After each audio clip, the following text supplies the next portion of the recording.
Hello friends, Windows 11 की series में आपका स्वागत है। मेरा नाम है वरिंदर सिंह। पिछले सेशन में हमने देखा किस प्रकार से हमने फाइल और फोल्डर्स को क्रिएट किया था विंडोज़ 11 में फाइल एक्सप्लोरर के साथ। आइए इस सेशन में उसी को कंटिन्यू करते हैं और देखते हैं किस प्रकार से अगर हमें किसी एक फोल्डर को एक जगह से दूसरी जगह मूव करना है या कॉपी करना है या उसको हटाना है तो किस प्रकार से हम बेसिक कमांड्स के साथ कर सकते हैं। तो सबसे पहले अगर आप यहाँ देखें तो मेरे पास जो डी ड्राइव है, यहाँ अगर मैं क्लिक कर दूं आपको तो डी ड्राइव में मेरे पास यहाँ इंडिया के नाम से फोल्डर है। इंडिया के अंतर्गत मेरे पास यहाँ दो फोल्डर हैं, हरियाणा पंजाब। हरियाणा में अगर क्लिक करूँगा तो उसके अंदर फिर से खाली है वो, और पंजाब के अंदर क्लिक करूँगा तो मेरे पास एक फाइल है पहले से। अभी मैं डी पे आ जाता हूँ या दिस पीसी पे आ जाता हूँ तो यहाँ पे बिल्कुल आपके पास डी ड्राइव है। मुझे एक और फाइल एक्सप्लोरर ओपन करना है तो मैं यहाँ राइट क्लिक करता हूँ फाइल एक्सप्लोरर पे और यहाँ से फाइल एक्सप्लोरर पे दोबारा नीचे से क्लिक कर देता हूँ। तो मेरे पास दो फाइल एक्सप्लोरर ओपन है। यहाँ से डॉकिंग कर देता हूँ दोनों को, एक को लेफ़्ट और दूसरे को राइट।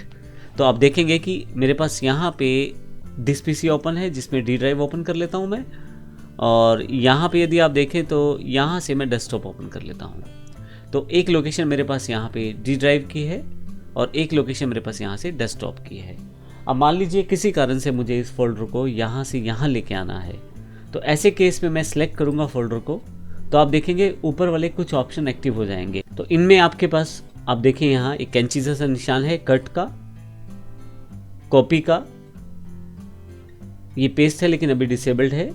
इसके अलावा यहाँ से रीनेम का ऑप्शन है और डिलीट का ऑप्शन है। यहाँ से अभी मुझे इंडिया वाले फोल्डर को यहाँ से हटा के, यानी कि मुझे डी ड्राइव से हटा के डेस्कटॉप में लेके आना है। तो इसके लिए मेरे पास दो तीन तरीके हैं। जो सबसे सिंपल तरीका है उसके लिए मैं क्लिक करता हूँ इस पर और यहाँ से कट कर देता हूँ। तो आप देखेंगे कि इसका लाइट कलर जो है फोल्डर का वो लाइट हो गया, यानी कि डिम हो गया है फोल्डर का कलर। मैं वापस यहाँ आता हूँ, डेस्कटॉप पे क्लिक करता हूँ। यहाँ देखें पेस्ट मेरे पास अवेलेबल है, मैं क्लिक करूँगा तो ये फोल्डर मेरे पास वहाँ से उठ के यहाँ पे आ गया है। तो अब मेरे पास जो फोल्डर था वो डी ड्राइव से हट के मेरे पास से डेस्कटॉप पे अवेलेबल हो गया है।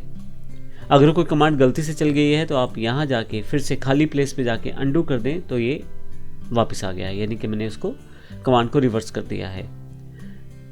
फिर से इंडिया को सिलेक्ट करता हूँ। मुझे ये फोल्डर यहाँ भी चाहिए और डेस्कटॉप पे भी चाहिए, तो डुप्लीकेट चाहिए मुझे इसका। तो इसके लिए मैं सिलेक्ट करके इसको यहाँ दूसरी कमांड से कॉपी करूँगा, यहाँ आऊँगा, क्लिक करूँगा और यहाँ पेस्ट कर दूँगा। तो अब मेरे पास दोनों जगह ये फोल्डर अवेलेबल है, डी ड्राइव में भी और डेस्कटॉप पे भी।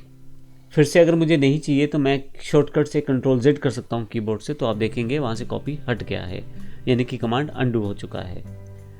किसी फोल्डर को आप एक जगह से दूसरी जगह मूव करने के लिए राइट क्लिक का इस्तेमाल भी कर सकते हैं। जब आप राइट क्लिक करेंगे किसी भी फोल्डर पे तो आप देखेंगे यहाँ पे ऊपर की तरफ यही कट और कॉपी जैसे ऑप्शन यहाँ अवेलेबल हैं आपके पास। इसके अलावा भी ऑप्शन अवेलेबल हैं। मैं फिर से इन ऑप्शन का यूज़ कर सकता हूँ, कट, यहाँ जाके राइट क्लिक, खाली जगह पे किसी फोल्डर पे या फाइल पे राइट क्लिक करेंगे तो ऑप्शन बदल सकते हैं वहाँ पे, लेकिन मैं खाली जगह पे राइट क्लिक करता हूँ और यहाँ देखिए पेस्ट का ऑप्शन है, सीधा यहाँ पे मूव हो जाएगा।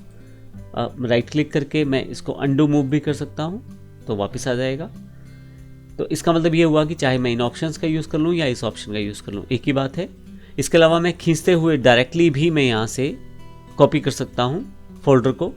मूव करते हुए अगर मैं सिंपल ड्रैग करूँगा तो आप देखेंगे कॉपी हो जाएगा ये फोल्डर इस तरफ, डायरेक्टली कॉपी कर सकते हैं। मैं Ctrl+Z कर देता हूँ, मुझे कॉपी नहीं करना, यानी कि अंडू कर देता हूँ कमांड को। और अगर मैं शिफ्ट दबा के इसको मूव करता हूँ तो ये यहाँ से देखें एक जगह से दूसरी जगह आ जाएगा, यानी कि मूव हो जाएगा। फिर से Ctrl+Z ताकि वापस अपनी जगह पे। तो इसका अर्थ ये हुआ कि अगर आप सिंपल ड्रैग करते हैं फोल्डर को दूसरी लोकेशन पे तो वो आपके पास कॉपी हो जाएगा, लेकिन अगर आप शिफ्ट दबा के ड्रैग करेंगे तो वो आपके पास कट होगा, यानी कि एक जगह से दूसरी जगह मूव कर जाएगा। अब मान लीजिए कोई फोल्डर आपको नहीं चाहिए तो आप यहाँ से डिलीट भी कर सकते हैं उसको। आप क्लिक करें वो फोल्डर डिलीट हो जाएगा, और अगर वापस चाहिए तो यहीं पे अंडू डिलीट कर देंगे तो वापस भी आ जाएगा। अगर आप इस फोल्डर का नाम बदलना चाहते हैं तो सिलेक्ट करके रखें और यहाँ पे आपके पास रीनेम का ऑप्शन है। यही रीनेम का ऑप्शन आपके पास राइट क्लिक पे भी है, आप यहाँ से भी कर सकते हैं। और यही रीनेम आप F2 कीबोर्ड पे की है, फंक्शन की F2, ऊपर से लगभग तीसरा बटन रहेगा। अगर आपका कीबोर्ड सिंपल है तो तीसरा बटन F2 का है सबसे ऊपर वाली लाइन में, तो आप प्रेस करेंगे तो यहाँ पे आप उसका नाम भी चेंज कर सकते हैं। जैसे मैं यहाँ पे नाम चेंज कर देता हूँ तो मेरे पास फोल्डर के अंदर का कंटेंट वैसे ही रहने वाला है। फ़र्क सिर्फ ये हुआ है कि मेरे पास यहाँ पे इंडिया इज ग्रेट के नाम से मेरे पास फोल्डर बन गया है। तो इस तरह से मैं कट, कॉपी, पेस्ट और डिलीट भी कर सकता हूँ। मैं विंडोज़ 11 में किसी फोल्डर को हाइड भी कर सकता हूँ। अभी के लिए मैं इस एक्सप्लोरर को ऑफ कर देता हूँ, यानी कि क्लोज कर देता हूँ, और यहाँ से मैं इसे मैक्सिमाइज कर लेता हूँ। अब मान लीजिए मुझे इस फोल्डर को हाइड करना है, तो मैं इसको राइट क्लिक करूँगा, प्रॉपर्टीज़ पे जाऊँगा इसकी। आप देखेंगे सबसे नीचे एक ऑप्शन है हिडन का, मैं हिडन पे क्लिक कर दूंगा और अप्लाई कर दूंगा। आप अप्लाई करते समय केवल इसी फोल्डर को हाइड करना चाहते हैं या जो सेटिंग आप करना चाहते हैं वो इसके अंदर जो फोल्डर हैं उन पे भी करना चाहते हैं, तो वो आपके ऊपर डिपेंड है। अभी मैं केवल इसी फोल्डर को हाइड करना चाहता हूँ, मैं ऊपर वाला ऑप्शन सेलेक्ट करके ओके कर देता हूँ और फिर ओके कर देता हूँ। आप देखेंगे आपका जो फोल्डर है यहाँ से हाइड हो गया है। आप देखें डी ड्राइव में वो फोल्डर नहीं है। अगर आपने रिसेंटली इसको एक्सेस किया है तो यहाँ पे भी क्विक एक्सेस पे भी ये फोल्डर आपको नहीं मिलेगा, क्योंकि अब आपने हाइड किया है। तो इस तरह से अगर आप किसी फाइल को या फोल्डर को हाइड कर देते हैं तो अब आप उसे देखेंगे कैसे। इसके लिए आपके पास यहाँ पे व्यू कमांड जो ऊपर की तरफ दी हुई है, यहाँ पे आए आप, यहाँ पे शो पे आ जाएं और शो पे सबसे नीचे लास्ट कमांड आपके पास हिडन आइटम्स की है। अगर मैं इसे क्लिक कर दूं तो आप देखेंगे मेरे पास ये फोल्डर जो हिडन में था वो यहाँ दिखाई दे रहा है। हालांकि अगर आप ध्यान दें तो इसका जो फोल्डर का कलर है वो लाइट है, जबकि इन दोनों का फोल्डर का कलर डार्क येलो है, यानी कि ये अभी हिडन फॉर्मेट में ही है, अभी सिर्फ आपको ये दिखाया गया है। यानी कि अगर आप किसी फाइल को या फोल्डर को हाइड कर चुके हैं और आप उसको टेम्परेरी रूप में देखना चाहते हैं तो आप व्यू पे जाके, शो पे जाके हिडन आइटम्स को ऑन ऑफ कर सकते हैं। यहाँ से आप देखें यहाँ से ऑफ हो गया है, यानी कि यहाँ से हट गया है।